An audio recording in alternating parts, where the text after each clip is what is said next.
"Don't California my Texas" is a common refrain from Texans who don't want an influx of Californians to influence the traditional Republican values of the state. In this video, we're going to be taking a look at why Californians are moving to Texas and how that might change the state.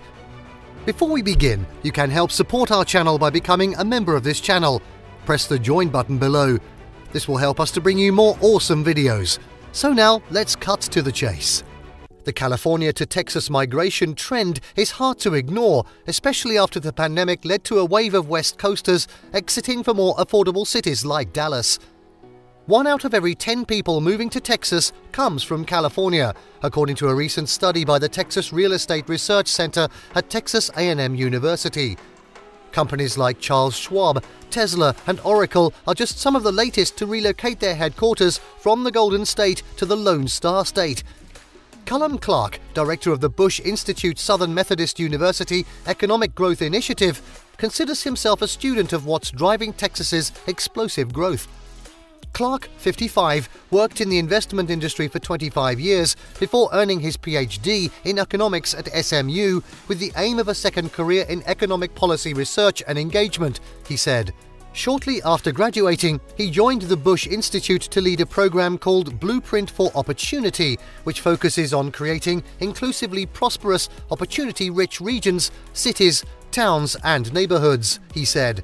From his research, Clark has found that Californians are almost exclusively moving to Texas's 4 large metro areas: Dallas-Fort Worth, Houston, San Antonio, and Austin. He said that means big city leaders need to figure out how to make urban communities more livable as they get more crowded.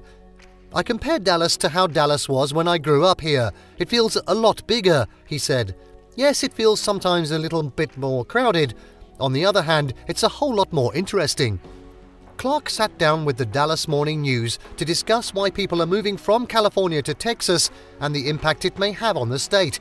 His answers are edited for brevity and clarity. Why are people leaving California for Texas in droves? People are moving to Texas primarily for economic reasons. They want good job opportunities and to be able to afford the type of lifestyle they want to live. When you look at the West Coast compared to Texas, there's a gigantic difference in housing prices, and that is by far the biggest driver. But I think people are looking at the whole package when they decide where to live. If people were single-mindedly focused on cheap real estate, they would go to rural places, maybe in the Rio Grande Valley or the Appalachians. But that's not where they're going. They're leaving those places. You want to be able to get the job, make the income you're aspiring to, and afford the lifestyle that you've been wanting to achieve. The big metropolitan areas of Texas are offering the package about as well as any place in the United States today. Who is better off in California? If you work in software, you have very in-demand skills and can probably not only make more money in the Bay Area, but you likely can even have a higher quality of life after adjusting for housing costs than you could anywhere else. For a particular specialized person, that's the case. But for the vast majority of people, they won't actually make very much more money in the Bay Area than they would have made in Texas. What is California doing to slow the exodus? The governor is very much out there in the public eye trying to make a case.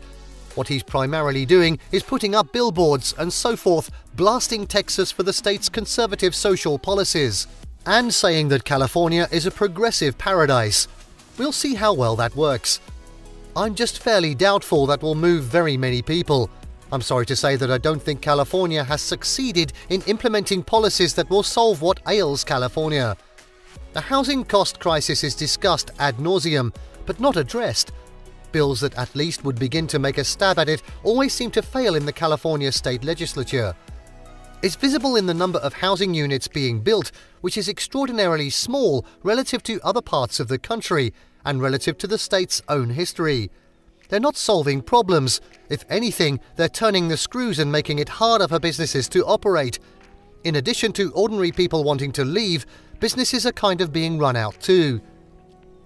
Do social policies have a big impact on where people choose to live? I think there's basically no evidence that the kinds of social policies we've seen implemented in either red or blue states have any meaningful effect on people's migration decisions. Do you think Texas's stance on abortion in a post-Roe world will lead to movement into or out of the state? Overturning Roe versus Wade means states essentially make whatever rules they want to make. That in itself probably doesn't move people very much, but it's all about the details of what each state implements. For example, it's hard to imagine that there wouldn't be a reaction if the state of Texas makes it difficult for employers to include a travel benefit in their healthcare plan, because so many employers have been doing that.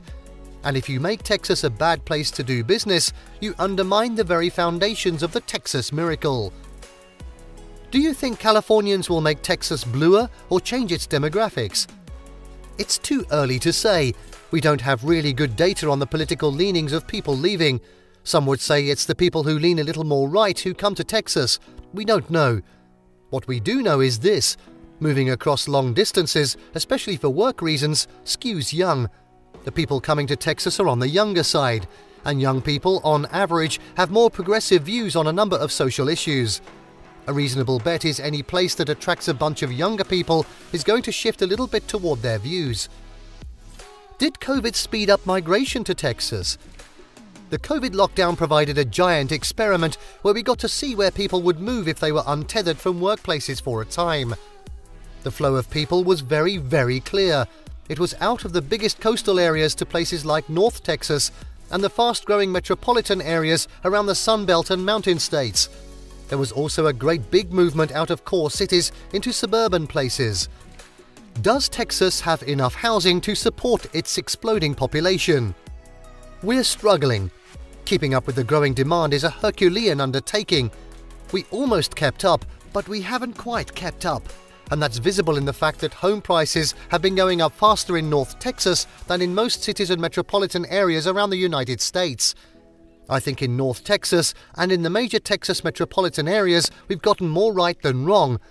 Hopefully we can start to pull up on the areas that have been weaker points.